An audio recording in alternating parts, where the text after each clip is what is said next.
Hi, my name is Rachel Kennedy, and I'm with the CO2 Coalition. The following interview is the first in a series with Jim Steele, who is an author, an ecologist, and a proud member of the CO2 Coalition. Jim has written an outstanding book entitled Landscapes and Cycles, an Environmentalist Journey to Climate Skepticism, which I highly encourage everyone to go and read. And I hope you enjoy the interview. One of the pledges from our world leaders is to combat carbon emissions, including ending and reversing deforestation by the year 2030. What do you think are some implications of this, and what would be a better solution, or should they be focusing on something else? Deforestation, it's a tricky issue because there's some places it's definitely a problem. You can really change a water cycle.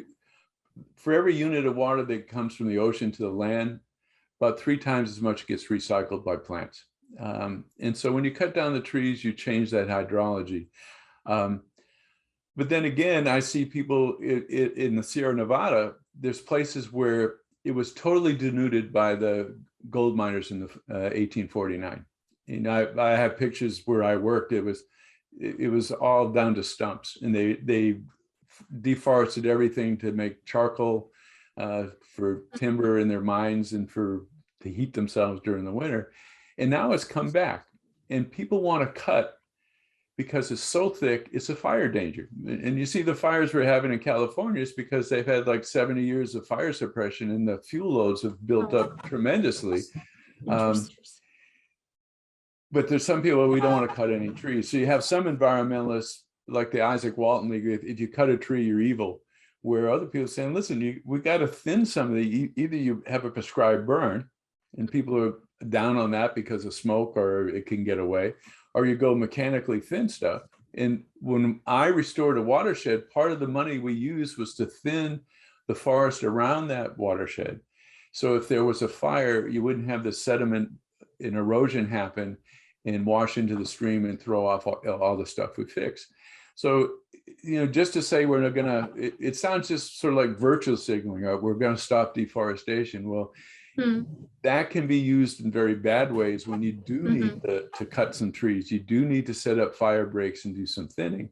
But you can also, for profit, maybe, you know, completely denude some of the forest that shouldn't be. So it has to be a case by case. And you know, hopefully you get the sense from the book is, you know, I really advocate the first thing you do is you really have to look at your local and regional situation before you make these grandiose decisions on what to do. It can't be done from the global idea down. It has to be from the local up. And definitely. Yeah. And talk a little bit more about that. In your book, you say, although it is wise to think globally, all wildlife reacts locally, which I think is a really great way to think about that. Could you elaborate more on what that means? Well, I have to first say I'm impressed you've read the book. If you can make those quotes, I know you're not just giving it a quick thrift shift here. Yeah. You know, I did a lot of work looking at bird populations, and there was a paper out about 2 years ago from Audubon and some other folks who said we've lost 3 billion birds due to climate change. And so that's their top down. They see this drop in numbers. Well, part of my work was I did the surveys that contributed to their compilations of all these studies. And I could see some of the species they said are going down was because when people came in and they deforested the land, species that like open habitat, they like suburban backyards, they all did well. Well, now a lot of the marginal farms that they had, and especially throughout the East, people have abandoned those farms. And now you see the forests start to return. So these birds go down. So when you do a survey, all of a sudden you don't see these birds anymore. And that's because of the local effects. But they compiled all this and made it, well, it's global warming that's making the numbers go down. And it's really just a natural shift in the way different species are adapted. I'll give you another example. Growing up north of Boston, if I wanted to see moose go canoeing, we go to Maine. And you never saw a moose down in Massachusetts, and rarely in New Hampshire. Well, when I was back visiting family, I'm reading a news story of a guy almost dying by hitting a moose on the Mass Turnpike. And I go, what? And I look into it. And since the 80s, the moose had moved into all these marginal farms because moose like secondary growth. And so they've gone from Maine down to Connecticut now. Just the opposite of what everybody pushes for. Climate change is supposed to push everything north, where they're coming south because it's not warming that's driving them. It's food sources, and it's the way you deal with the landscape. And and I can go through a number of different species with birds and stuff. The way we change the landscape changed where you find those species. And its temperature is the least concern for most of those birds. It's the right habitat allows them to exist. So and birds are they like grasslands or shrublands or trees or wetlands. So in some of the cities where we've been fixing, California's lost maybe 50% of its wetlands, and it probably holds true for most of the United States. And so a number of the birds that have gone down or other species tied to that is because the way we've lost wetlands because it was better agricultural land, or it's easier to develop on that than a mountain. So landscape changes. Again, and when you dry out the land, it takes thousands of times more energy to raise the temperature of water than it does air. And so when you dry it out, all of a sudden that energy, instead of evaporating water, instead of heating water, now it raises the temperature right away. So some of these temperature effects are due to, again, landscape changes by drying out the land. And your urban centers are the same way. You, instead of letting the land soak up the water, you shunt it into a sewer and out to the ocean or someplace. So you lose all the wet effects. So it's, you can look at all these things for the way land temperatures have been affected, and you can see its landscape changes. But stuff like the Arctic is more El Niños and the Arctic oscillation and the way water gets pumped into the Arctic. So you got to look at natural cycles, but they average all this together into one temperature change, and it's all for different dynamics. And statistically, you're abusing the statistical science. You're taking all these different dynamics and making it one average. And it's like, you can't do that. What's the average height of a human? Well, you don't put the babies and the adults all together because you get a weird number. Good point. Yeah. You get more babies, you get shorter people. You get less babies, you get taller people. That's so true. It's an abuse of statistics that they do, but that's the way it's working. Yeah. Well, it was interesting to read too about the checker spot butterfly and Dr. Camille Parmesan, who based her research all on one global average to analyze a local event, blaming CO2 in the process and calling to limit our carbon emissions footprint, which in reality, if CO2 was actively causing those extinctions, it would make sense that it would continue to do so. But in actuality, like you stated in your book, the butterflies are recovering, which is good news, but you don't hear that celebrated. Why do you think that's the case? If it fits the narrative, you celebrate it. And if it doesn't, it's one of the beauties. I got Paul Ockler, who is probably one of the best, if not the best, lepidopterist, butterfly expert in North America. And I was fortunate enough to have him recruit him to teach a butterfly course for me. And at the time I started becoming more a skeptic, Parmesan's paper was a big thing in the mid 90s. And it attracted Rush Limbaugh attack, and everybody was going back and forth on it. And I said, I don't get this. And, just from understanding the biology, the caterpillars, they try to find the hottest spot on the ground to help speed up their digestion and metamorphosis. I said, warming should help them. And almost everybody that I know that was trying to save them because their habitat had been changed by the tremendous, California's population had increased 7-fold since 1950. So they've lost a lot of habitat. I says, it looks to me more habitat. And I talked to Dr. Ockler. I said, do you see this? He says, not at all. I don't get it. And So I tried to ask them, and I knew the species because we had one of the subspecies around the field station.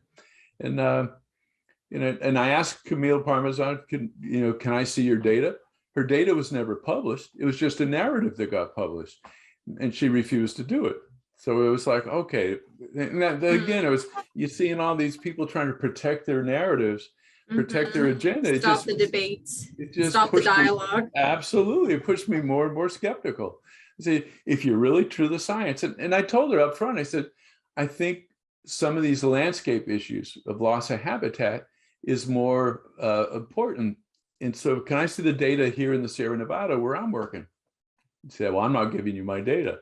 So yeah, I just say, well, that's not the spirit of science. Yeah.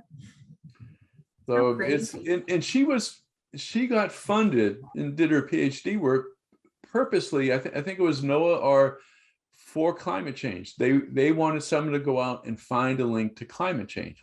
So her blinkers were trying to say, okay, how are this species who we knew before her study had been going down since the 30s, since all the population and landscape changes in California. And she went out trying to see if she could make a climate change. And they misrepresented it. They saw us moving north. And she'd say this in interviews, but they weren't moving north. The center was moving north, but they never did studies. So you didn't know if they were going north or not. You just knew the ones in the south where you had this tremendous growth in Southern California took out most of their habitat. And so that made the center, statistical center, move north. And so, well, global warming, there you go. Yeah, there it is. I'm going, what are these guys are, it just seemed like a total lack of integrity, but it fit the narrative, it fit the agenda. And that's drawing money. Colleagues of mine in the biology department would joke. And one guy's looking at nasal mites and flies. He said, if I can tie mine to global warming, I'll get funded. I mean, that was the joke, because that's once you get everybody pushing it, you fund everything to look with that perspective. And when you frame things that way, you don't get funded if you're saying, well, it could be this, it could be that, it could be. They wanted, let's link it to climate change. Interesting. And I blame the media, because they like clickbait. So you create a crisis, and then if you're a good politician, if you're a good politician, you're solving a crisis, or at least you're working on it. And if you're a scientist, you're the same way. You don't want to just be this intellectual. You want to be saving people. You want to make people's lives better. So you've got this crisis, and they say, oh, yeah, we have a crisis. We can solve it this way. And then it feeds on itself. And the last 30 years, I realized how the evolution of this doublespeak 1984 warned about has sort of evolved within the scientific and the general public community now. So it scares me, to be honest. It is scary. No, it is scary. I've never read that book, but I think I need to, because it's definitely applicable to a lot of things that are going on now. CO2 specifically seems to be sort of a catch-all for bad things that happen in the environment. You yourself have pointed out many other local factors that were fixable, such as the watershed in Tahoe. Is it easier just to blame everything on CO2, or is there something else going on here? Well, when you want to get a public message out, it's got to be quick and short. And most people aren't going to delve into it to the extent I did. So it makes a very easy narrative to give to people. And so I think journalists have been really bad in that. And, I saw The Guardian gave a memo they had an affiliation of about 20 or 30 different media organizations, and say, instead of climate change now, we want you to call it climate crisis. And they've stepped it up. It was global warming, and that didn't quite fit. So now it's climate change, and it was the crisis. And so the journalists have kind of helped manufacture some of this. And if you go into all the different variables, you lose people. I know if you look at how long someone reads a YouTube video on this, they're not going to go much past 7 minutes. And so how do you get a very short message to people? And that's where I struggle when I try to, I've been doing a series of YouTubes. It's to do climate and to do ecosystems, it's such a complex issue. Oh, yeah. Science is just fluff. And so how do you You make do it it. educational and get people to read the whole thing? And some people will do it, but a lot of people, they don't want to do it. And it will take the freezing over the Arctic before half the people change their minds. So, which I think could happen within the next decade or so. But, Maybe. natural cycles is what I betted on. So Yeah, I got a exactly. few bets. I got a few bets out there. I just hope I can live long enough to see if I win or lose. So Yeah.